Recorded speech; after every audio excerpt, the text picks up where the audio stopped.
Antonio Domenico Michele Secondo Maria Puccini, generally known as Giacomo Puccini, was an Italian composer whose operas are among the most frequently performed in the standard repertoire. He came from a long line of musicians.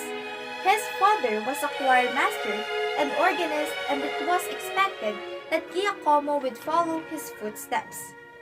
When his father died, he actually inherited his positions although he was only 6 years old. Before he could take them on as an adult, however, he went to hear a performance of Verdi's Aida. From that moment on, he knew that what he wanted to do was to compose operas. Puccini's genius lays in his ability to write beautiful melodies. He also was able to create operas that audiences responded to. His characters are very human, and the stories in his opera are easy to follow.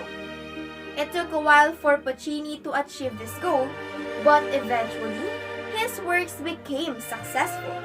He was eventually regarded as the successor of the great Verdi. In 1896, he wrote La Bohème, which is probably the most loved opera ever written. This was followed by several others, including Madama Butterfly, Tosca, Turandot, and The Girl of the Golden West. Puccini was very successful financially and musically.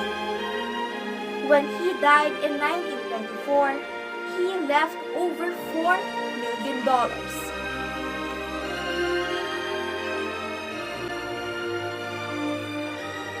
Now, let's talk about how the famous Giacomo Puccini made his operas loved by everyone.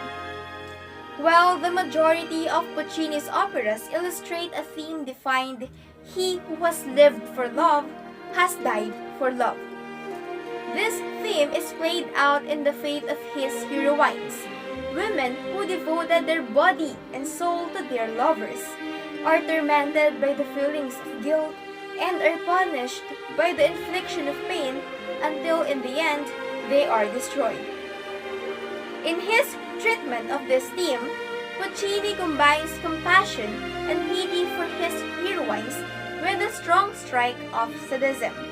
Hence, the strong emotional appeal, but also the restricted scope of the Puccinian type of opera. Puccini knew that an opera is not all action, movement, and conflict. It must also contain moments of repose, contemplation, and lyricism. For such moments, he invented an original type of melody, passionate and radiant, yet marked by an underlying morbidity. Examples are the funeral and death areas that also reflect the persistent melancholy from which he suffered in his personal life. Puccini, nevertheless, can be ranked as the greatest exponent of operatic realism.